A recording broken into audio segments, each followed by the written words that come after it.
exciting video for you today if you're a Festool user, because I think I found a fix for the Wobbly Blade on the Carvex. So there's a little component inside the machine that's basically in front of the blade guide. Looks just like that, and that is the cause of all your woes for why the blade on the machine just flails around sort of unguided and very inaccurately. I've got a cordless one. This is my cordless jigsaw, which I've done the modification on, and I've got a friend's here that is a corded, that is unmodified, so it's sort of as it came out the factory. It suffers with the same problem that everyone seems to have. The blade just is not seated against this back roller here, in which it should be, to keep it in position so you can do a nice accurate cut. So this is the clip of the Unfixed Jigsaw, so you can see how much deflection there is against the blade.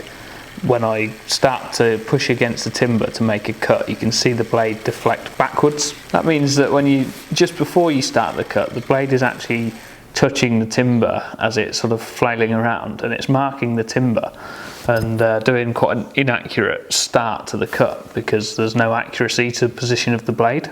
And here you can see the fixed jigsaw has a much more precise position to the blade as it's turned on, and it makes for a much more accurate cut. And it just means you can enter the cut in a precise position. So on to the fix then. All we're going to need to do this is a 2mm Allen key, some of these little set screws with a sprung ball bearing on the end. They are M4, I think 12mm, and a Phillips 2 head screwdriver. It's a really quick process, takes about 5 minutes.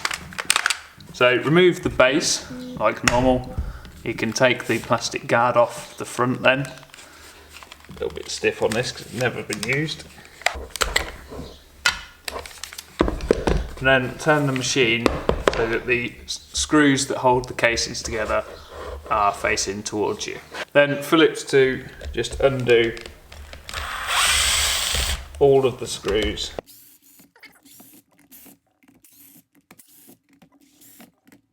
You're probably thinking this will invalidate your warranty, and yes it will if they find it, but what use is a warranty? I sent mine back on warranty because of the Wobbly Blade problem.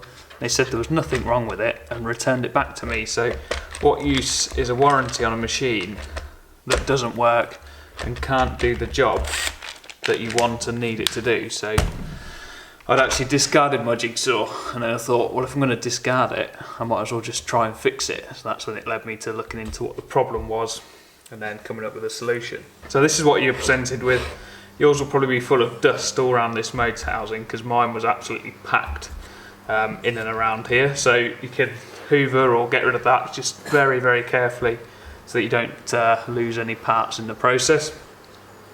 If you lift this gearbox up out of the housing, just be really careful not to separate this motor from this gearbox, because I did that when I was looking for all the problems and see what was wrong. And then you have to take the screws out the front of this gearbox, separate that, and then re-time the two planetary gears in here so that the weights on them gears are in the correct position before you put it back on the shaft of the motor. So it's going to take you a little bit more time to do that than if you just follow this and just be a bit careful and not touch that. So you don't want to separate the bearing on the shaft between these two components.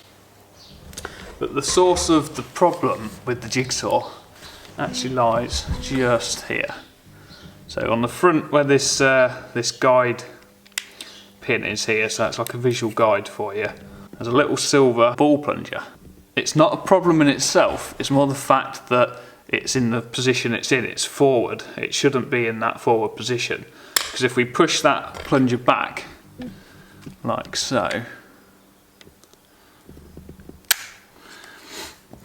that actually correctly seats this pendulum action in the right place. So I think the problem with the design of the jigsaw is that pin is actually meant to be glued or moulded into a set position to locate this so that it's sprung and held against the guides. But the problem with it is that it's breaking that position and being pushed forward. So the first time you activate the blade change, or put any pressure forwards on your blade, it just pushes that pin forward and into a position where it allows the blade to flail around freely.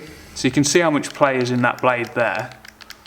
If I push that back again, so it's a little bit stiff. If I push that back again, look, absolutely no play whatsoever. It's a little bit too tight, if anything. That's going to be putting too much pressure on the pendulum.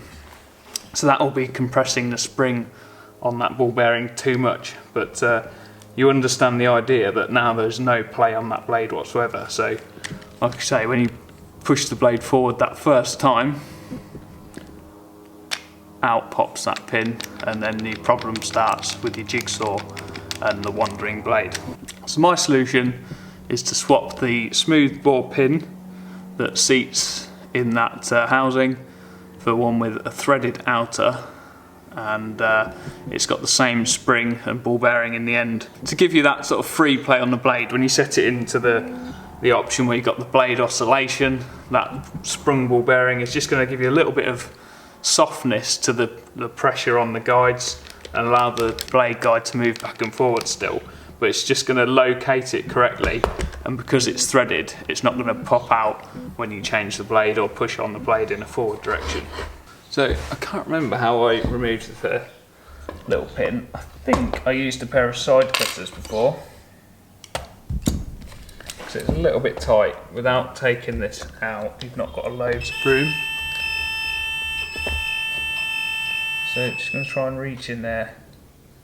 Yeah, there we go. Just pull that pin out.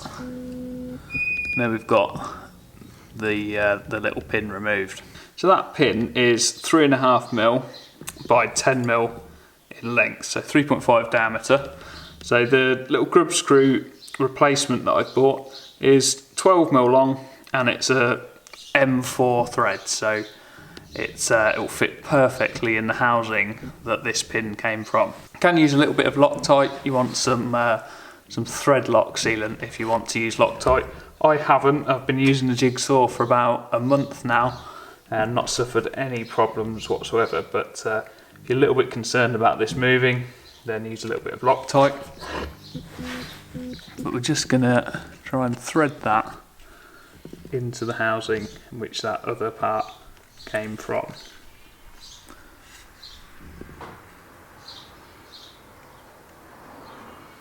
Require a little bit of a push to get it started, but once it starts threading in, it will find its own way.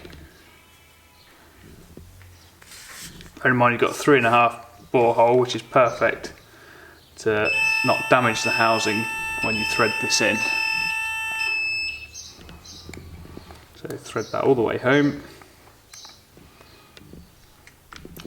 I just keep a little bit of pressure on this in the forward direction until you start seeing it. You're seeing that grub screw push the blade back towards the roller that's just here.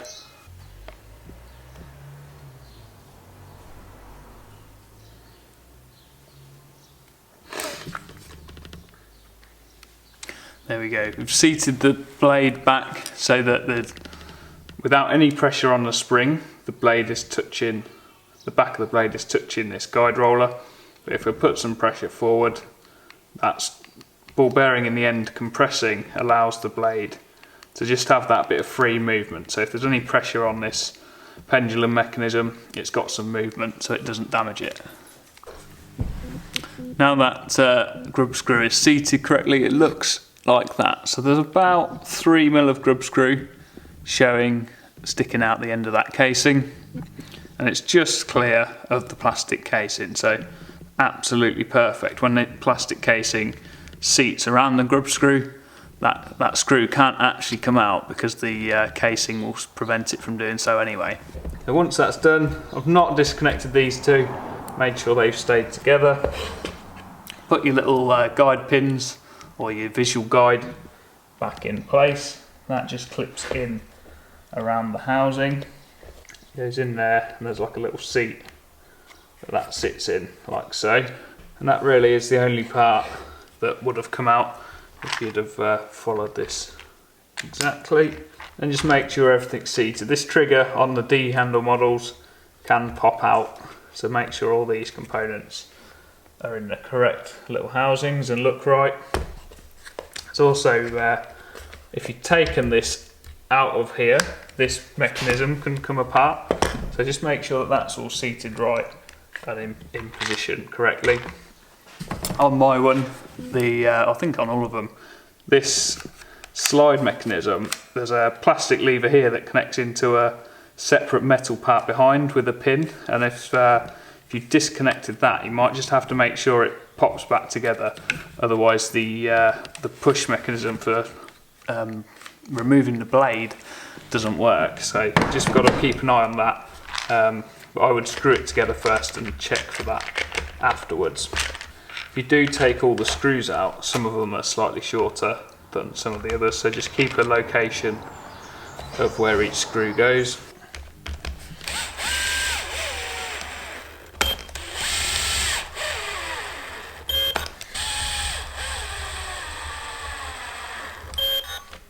There we go. Nice and solid. It's lovely. And before we go any further, just want to check that the blade does eject and is able to be put back in. Because if you put too much pressure on that grub screw, it makes it really tight for the blades to go back in. So I'm a little bit on the tight side there with that blade. I mean, most of these blades go in fine. So it's sort of a fine line between being too tight and having a little bit of play. So you're gonna have to sort of choose which point you're happy with. So I think that blade might be a little bit dodgy. If I get another, whether it's got marred up on the bayonet fitting. So they fit in pretty nicely. So yeah, just double check before you go too much further that the blades fit in okay, because you've lost that free wobble of that head. So if you've wound it back too far, this will then prevent your blades from inserting into the jigsaw. So you can actually check that while it's apart and adjust the screw to suit. Like I say, this one is brand new and the blades are always a little bit of a git to get in and out. If we fire that up now, we should have a relatively wobble-free cut. It's gone from being the worst jigsaw you could have to probably up there as one of the best. It's such a quick action, so smooth and so precise.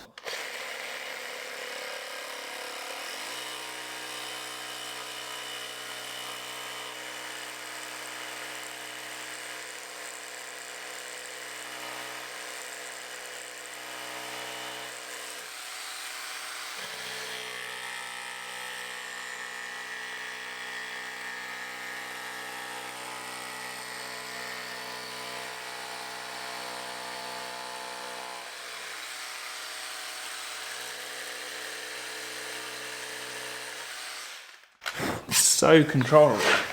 So just to prove that it's nothing to do with the setting up of the guides, I've gone from a really thick blade there to the thinnest one I've got without adjusting the guides. So you can see in the guides there's all this free play on the blade.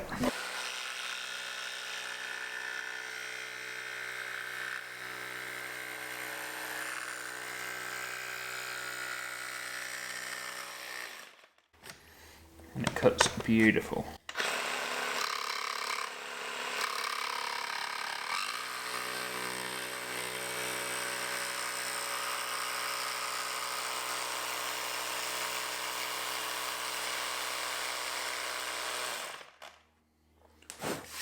Absolute precision. I'm actually really enjoying using the jigsaw again. The strobe light works really well. I've forgotten. I've not used this jigsaw in so long. I've forgotten.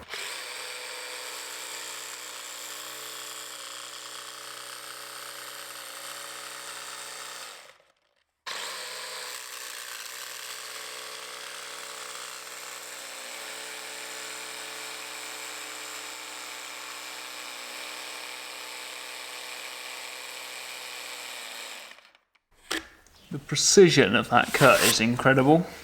It's a little Pikachu look. Bradshaw.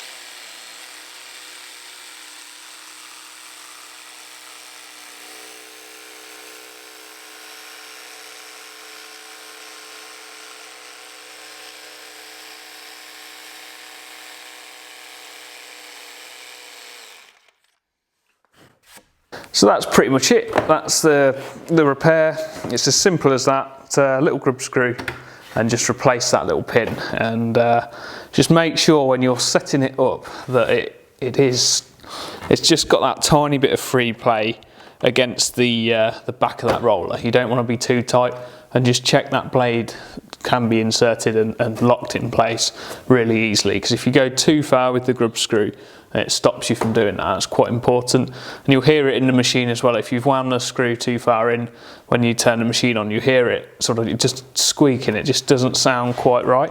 Pay attention before you start at the noise the jigsaws make when you're using them, and when they're sort of free running. And then when you've done the repair, you've then got a good reference as to what it should sound like, and you can back that screw off if necessary at the end. So this is probably one of them videos that will earn me absolutely nothing on YouTube. So it'd be good to hear some comments and thanks if you've done this, it's Fix Your Jigsaw, or even if you thought, you know, I'll order the bits and give it a go, then just pop a comment on and say thanks. It's the fastest way to grow the channel and get new people discovering the videos is interaction with the viewers. So if you made it this far and it's going to be a useful video for you, then go ahead and give it a like and a thumbs up. If somebody put this video on for me, I'd definitely thank them. I'd send them a beer, no worries, because I spent 200 and something quid on my second jigsaw, on the DeWalt jigsaw, because I couldn't use this one. It's just so unreliable or inaccurate that I went and spent however much money on another jigsaw and a couple of batteries. So I'd definitely sent someone a tenner to say thank you for fixing the problems with this one if I'd have come across a video that would have shown me how and what and how to do that. So yeah, appreciate any support at all. I'm sure someone will make a business out of repairing these. Get my video taken down, charge 50 quid a jigsaw, 1,000 jigsaws, got to be at least 1,000 people that are absolutely gagging to have this done. It's 50 grand business, so I'm giving it to you for free. So yeah, best of luck with it, and hope it helps you out.